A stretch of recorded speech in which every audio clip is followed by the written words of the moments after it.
பெண்களுக்கு எதிரான குற்றங்களில் சம்பந்தப்பட்டவர்கள் யாராக இருந்தாலும் தப்பிக்கவே இயலாது என்று தாவிக்கு ஐடி விங் கூறியுள்ளது.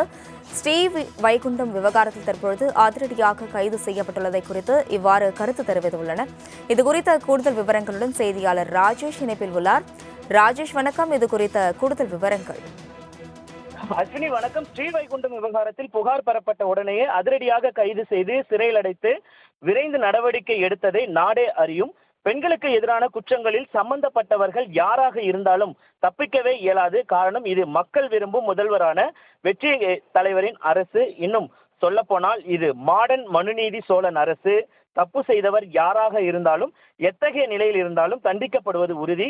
அதே சமயத்தில் குற்றத்தில் சம்பந்தப்படாதவர்கள் பாதிக்கப்படாத வகையில் நியாயமான நடவடிக்கை எடுக்கப்படும் என்பதும் உறுதி என்று தமிழக வெற்றி கழகம் ஸ்ரீவைகுண்டம் விவகாரத்தில் பதிவு ஒன்று வெளியிட்டிருக்கிறார்கள். குறிப்பாக அதில் பல்வேறு கருத்துக்களை அவர்கள் தெரிவித்திருக்கிறார்கள். குறிப்பாக நியாயமான நீதியை வழங்காமல் மனசாட்சியை குப்பையில் வீசிவிட்டு குப்புறப்படுத்தி கிடந்த பவளவிழா பாப்பா அரசன் என்று இந்த அரசு.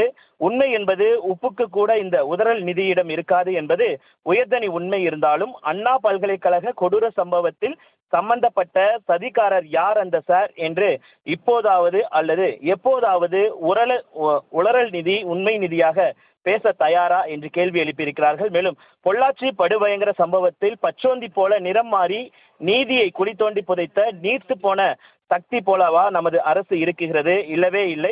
பெண்களுக்கு எதிரான கொடுமைகளை நமது அரசு ஒருபோதும் சகித்துக் கொள்ளாது என்பது மக்களுக்கு நன்றாகவே தெரியும்.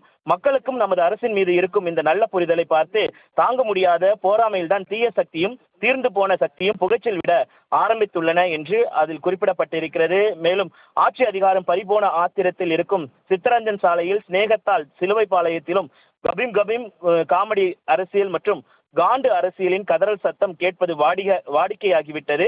மே 4ஆம் தேதியிலிருந்து இவர்களின் இயல்பும் இரவு பகலும் தலைகீழாக மாறிவிட்டதால் தடுமாற்றத்தில் தவறான தகவல்களையே தந்து கொண்டுள்ளனர்.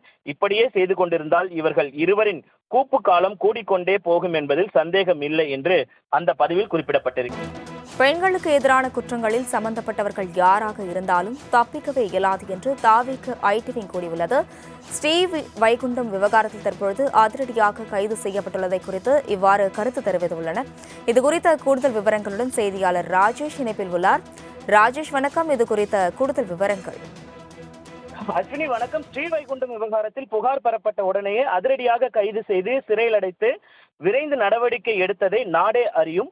பெண்களுக்கு எதிரான குற்றங்களில் சம்பந்தப்பட்டவர்கள் யாராக இருந்தாலும் தப்பிக்கவே இயலாது. காரணம், இது மக்கள் விரும்பும் முதல்வரான வெற்றி தலைவரின் அரசு. இன்னும் சொல்ல போனால் இது மாடர்ன் மனுநீதி சோழன் அரசு. தப்பு செய்தவர் யாராக இருந்தாலும் எத்தகைய நிலையில் இருந்தாலும் தண்டிக்கப்படுவது உறுதி. அதே சமயத்தில் குற்றத்தில் சம்பந்தப்படாதவர்கள் பாதிக்கப்படாத வகையில் நியாயமான நடவடிக்கை எடுக்கப்படும் என்பதும் உறுதி என்று தமிழக வெற்றி கழகம் ஸ்ரீவைகுண்டம் விவகாரத்தில் பதிவு ஒன்று வெளியிட்டிருக்கிறார்கள். குறிப்பாக அதில் பல்வேறு கருத்துக்களை அவர்கள் தெரிவித்திருக்கிறார்கள். குறிப்பாக நியாயமான நீதியை வழங்காமல் மனசாட்சியை குப்பையில் வீசிவிட்டு குப்புறப்படுத்தி கிடந்த பவளவிழா பாப்பா அரசன் என்று இந்த அரசு.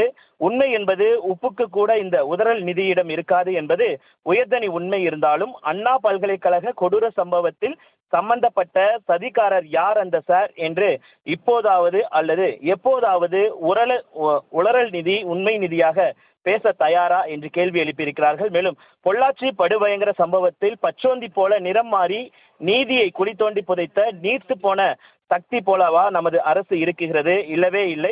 பெண்களுக்கு எதிரான கொடுமைகளை நமது அரசு ஒருபோதும் சகித்துக் கொள்ளாது என்பது மக்களுக்கு நன்றாகவே தெரியும். மக்களுக்கும் நமது அரசின் மீது இருக்கும் இந்த நல்ல புரிதலை பார்த்து தாங்க முடியாத போராமையில்தான் தீய சக்தியும் தீர்ந்து போன சக்தியும் புகைச்சல் விட ஆரம்பித்துள்ளன என்று அதில் குறிப்பிடப்பட்டிருக்கிறது. மேலும் ஆட்சி அதிகாரம் பறிபோன ஆத்திரத்தில் இருக்கும் சித்தரஞ்சன் சாலையில் சிநேகத்தால் சிலுவை பாளையத்திலும் கபீம் காமெடி அரசியல் மற்றும் காண்டு அரசியலின் கதறல் சத்தம் கேட்பது வாடிக்கையாகிவிட்டது.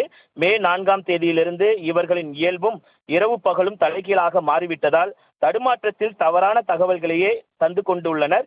இப்படியே செய்து கொண்டிருந்தால் இவர்கள் இருவரின் கூப்பு காலம் கூடிக்கொண்டே போகும் என்பதில் சந்தேகம் இல்லை என்று அந்த பதிவில் குறிப்பிடப்பட்டிருக்கிறது. விவரங்களுக்கு நன்றி ராஜேஷ்.